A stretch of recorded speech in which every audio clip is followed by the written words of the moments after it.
Everybody, welcome to REBT Works. I'm Dr. Steve Johnson, and today is a fantastic day. I get to talk with Chris Hastings, who I just met on Facebook, of all places, and I just got a snippet of his story that was absolutely fascinating for me, and I thought, why keep it a secret? If he's willing to talk about it, let's just, and because I think he has a lot to say about some issues that are really, really hitting this country pretty hard, if not internationally, right?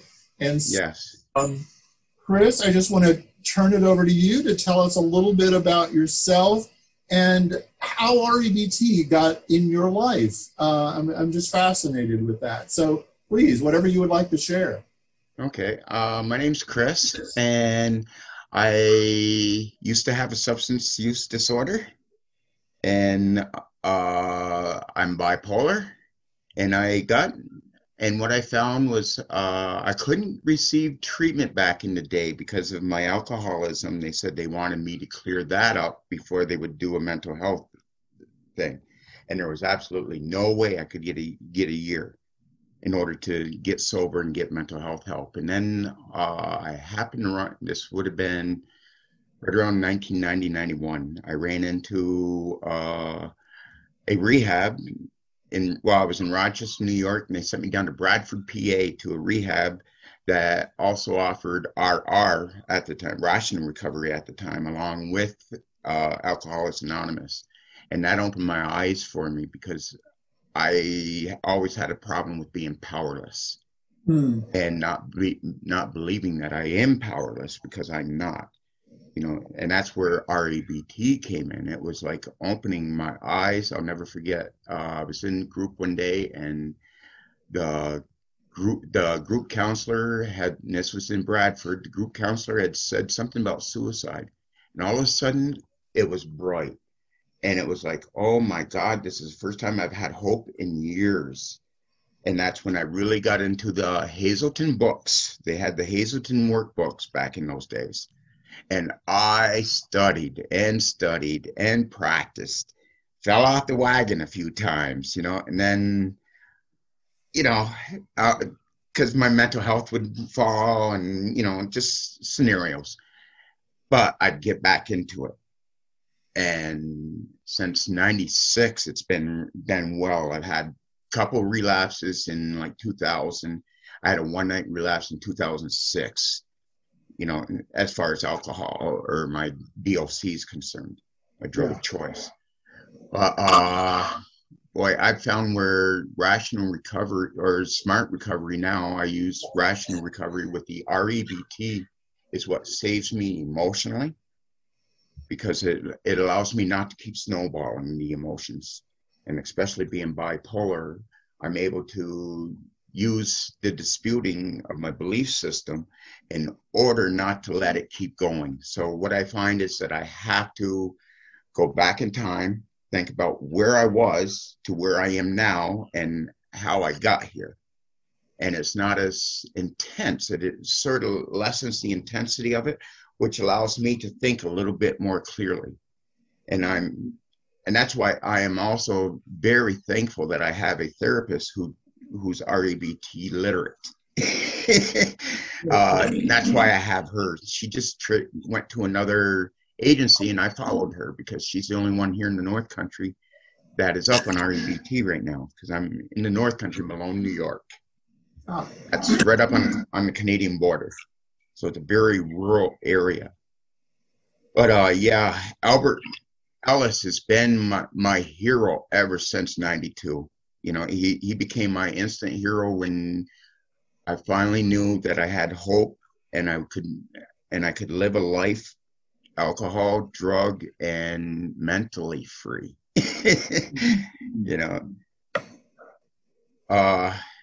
Yeah, and now I got back involved probably about 2.5 years ago. I had a nephew who was a NYPD Housing Authority police officer, and he got hooked on opiates and lost his job.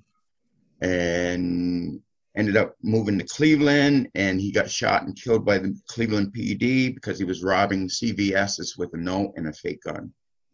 And he did suicide by police. But it was when that happened, that's when I decided, okay, I have to get the rational recovery. And then I found out it was SMART recovery. I had to get back into that so I could deliver rational emotive behavioral therapy, because I know CBT didn't work for me, a lot of things, but the REBT worked as far as my mental health goes too. Yeah, yeah. And Chris, what part of REBT did you experience as most helpful, if there is a part that you found most helpful?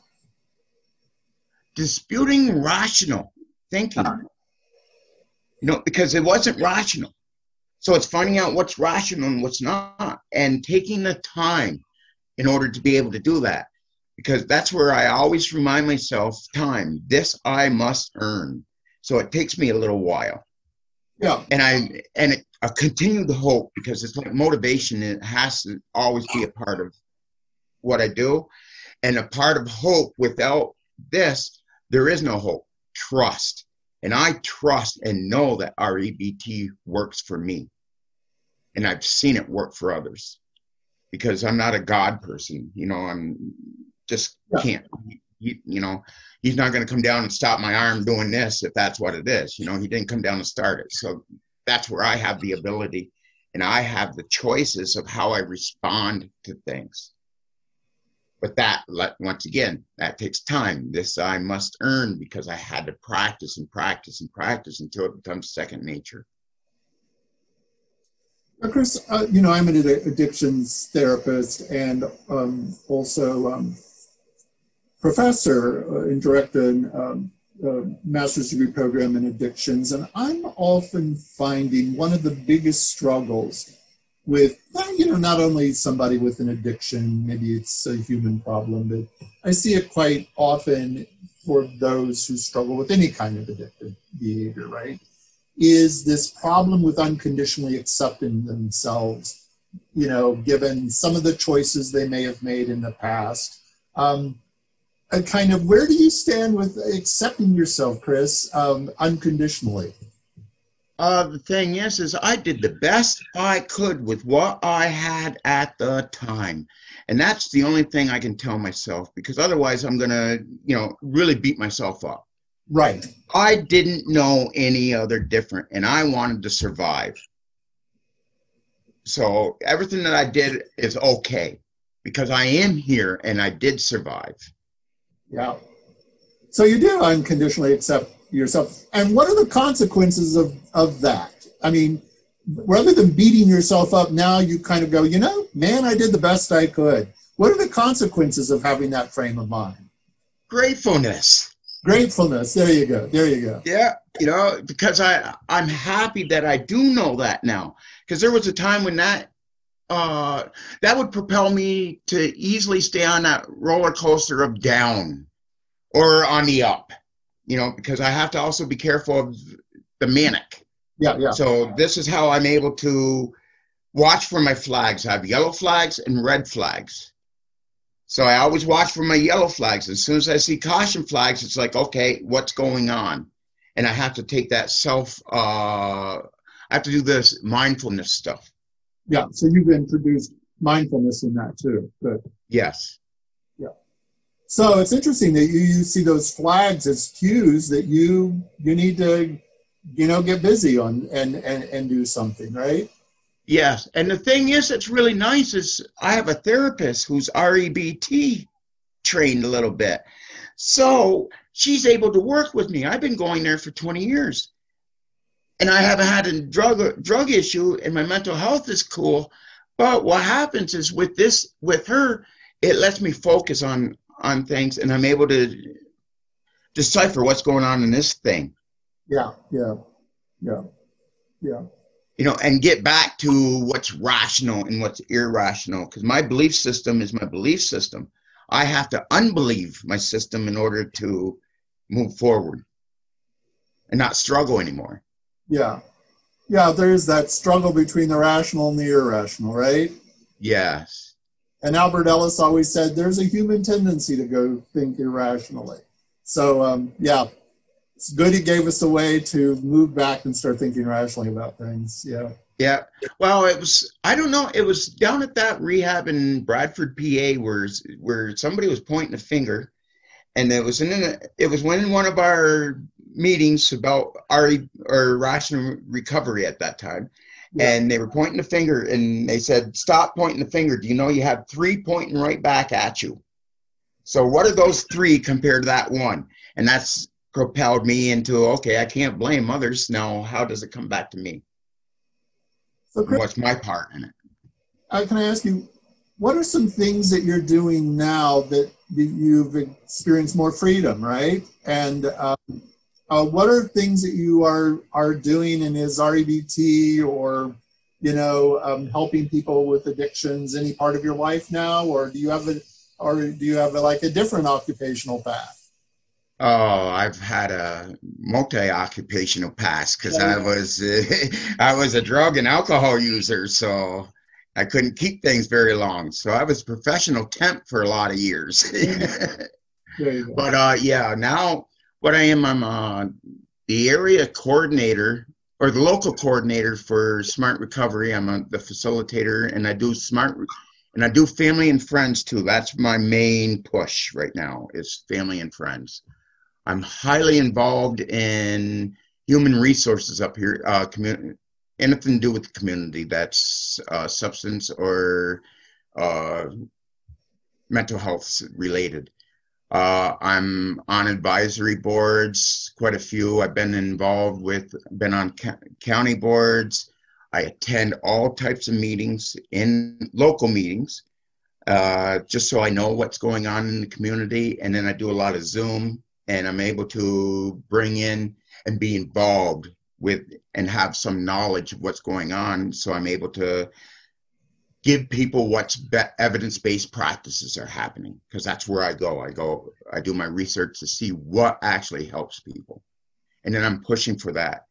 And it's where I'm pushing for rationally motive behavioral therapy to go into St. Joseph's Rehab here in Saranac Lake, and all their businesses and all their outreach, anything under their umbrella, which includes jails and the youth center and that sort of thing. So I'm trying to get those with the books that come with SMART Recovery, to use those in with them. And I love the idea that it helps kids. I do a lot of work on the streets, and I'm out there every day on the street, just sitting there, and people go by and they all know me. It's a small area. They all know me, so they stop and talk to me.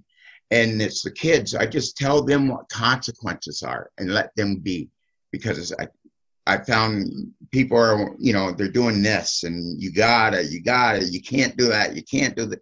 Where I give them the consequences and let them at least see the end. Something that's hard for any of us to comprehend is what we're doing right now is towards that end goal, whether I get there or not. Because I'm either, I'm not straddling the fence. I'm either on one side or the other. Yep. That's amazing, Chris, because, it's interesting that a lot of people think, REBT, it's all up in the head. It's not about reality. And kids wouldn't take to it. But you're giving me a different story here, right? Yes, and I find that it really works. I have the younger kids, especially drug court now. Their kids are coming from drug court, which is really, really good, and they're pushing. And because of my push the last couple of years, it's finally accepted as part of drug court. SMART Recovery is.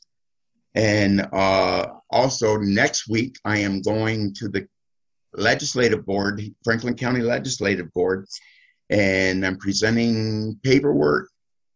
I got petition signed and stuff to bring in a mental health court to our county, because we don't have a mental health or a veterans court. So I want to bring in the mental health and initiate the rationally motive behavioral therapy, that sort of stuff into that system. So that's one of my main goals. But I have like 150 signatures I got at a Bet Fest here, and 120 of them, now it's in a couple hours. Wow. And I'm turning that over to the legislators along with other facts about mental health court. And I'm so much into hope, not handcuffs, or help, not handcuffs. Because why do we keep locking people up when it's a much evidence-based shows that with help, a lot of us don't go to jail, and we can become very successful out here and not have to get locked up for a mental illness. Wow. That's a great phrase. Help, not handcuffs. That is really hopeful. That's really. Yes, that's my biggest thing, because, well, we down here, we have a crisis unit, mental health crisis unit here in the North Country. And one of the things that I couldn't believe was they called the police for a 6-year-old child who was being out of control. Yeah. But they called the police for a 6-year-old child. I never got so angry in my life, saying, because they said, what do you expect us to do? I said, call the police. He's in a crisis center. It's a child. What are the police going to do except cause more trauma? So, and then I found out they don't have the training, which they were supposed to have. So now I'm a local advocate who doesn't get paid for it. I quit on all boards and stuff, so I didn't have to follow their rules. I could actually speak my piece, and everybody comes around to speak their piece to me because they know that I'll speak it to the big wigs, to the ones who need to hear it, and I speak the truth. And I work very, very, very hard at making sure that I'm not crossing my own personal lines. I have integrity. Because with my integrity, then I'm not going to lose the confidence that I've received from other people. Yeah. Al would have been so excited. He would always say to us that, the best way to learn this model is go teach it to other people, and yes, we're going to stay on top of it, live it and teach it to other people.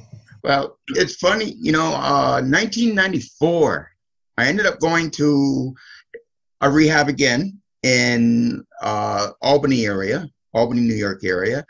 And when I finished rehab, I did the RR there because I wouldn't do AA. So I pushed the RR, and I was the first one to initiate it there. I was the first one to initiate it also in Hamilton Hall in Ogdensburg. So, and that was back in 97 or 8 was there. But yeah, it's just doing the meetings and talking has helped me realize where my own thinking goes. And then with my openness and being honest and not being afraid to say anything opens the door, because then there's that actual trust. And like I said, with trust is hope. Yeah. I found that if I don't trust my therapist, I don't trust my doctors, I have no hope. So I have to trust somebody. In order to be trusted, I have to be trustworthy. And I find that if I'm trustworthy, if I don't tell a lie and I'm just honest about my past and the whole bit. So it's self-acceptance. Yeah. If I don't have self-acceptance, I can't accept you. Yeah. And you're modeling unconditional self-acceptance. Yeah. Yeah. Especially to those young people that really need that. Yeah. And actually, because before RR, now when I left RR, there was no RR meetings in Rochester after I went through the rehab. So I went to SOS. You familiar with that? No. Secular Organization for Sobriety. It was out of Buffalo. Huh. And there was no, instead of 12 steps, there's only 6 because they take God out of the thing. But that kept me going, and I actually went into an Oxford house as an RR person. An Oxford house is, as you know, Oxford, it's religious, that sort of thing. And it's a 3/4 way house that's run only by the peers themselves. It's all peer run. And I'm the first one to be able to push going into a recovery place like that, because I was still doing outpatient in other places. So I was able to complete, because I was doing I was still doing alcohol and drug treatment. Yeah. But not for the rest of my life. That's what I want to say, you know, not for the rest of my life, because if I have to do this for the rest of my life, I don't want to do it. Yeah. I want to do what I'm doing now because I have happiness. Yes. Yes. You know, and a sense of completion. I think that's the biggest part about REBT is I get a sense of completion. Yeah, one of the good things in REBT that comes up in the very first session is, what are your goals? And what are we doing and what are we thinking that's sabotaging you reaching those goals, and how can we help you attain those goals, right? Yes. Yeah. Well, Chris, I want to thank you so much for, you know, giving us permission. Oh, one last thing I wanted to let you know. Yeah, go ahead. When I went to Hamilton Hall in Ogdensburg, what was so nice and one of the greatest things was they had just had 2 counselors graduate from your institute. Really?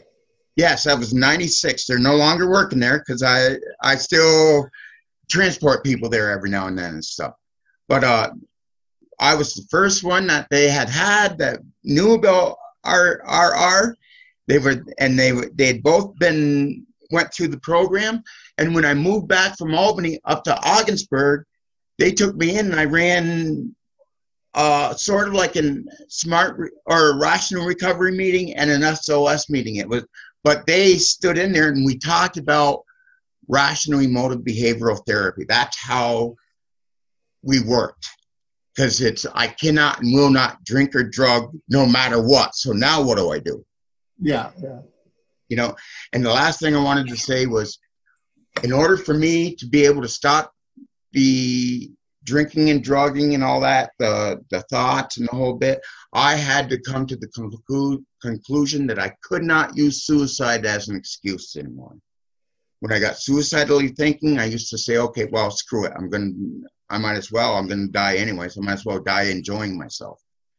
Not knowing that eventually I would just be happy. And I wouldn't want to do that. There's still times I do, but nothing like I used to. And it's, you know, motivation's too good. I enjoy life too much, and I love the fact that I was able to get AEI and go down there. I loved what Albert gave us. I love the rational recovery for the simple reason I'm able to dispute things factually. You know, that's. I do need to run, but I want to thank you again so much for letting us, you know, for being so open and frank and talking to us. I really think your story is a story of hope that so many people need to hear. So again, thank you very much. Please stay in touch and we'll talk, okay? Yes, and thank you. And believe me, it is worth learning, because my greatest achievement is sharing what I know with others. All the best, Chris. Thank you so much. Thank you. Bye. Great day.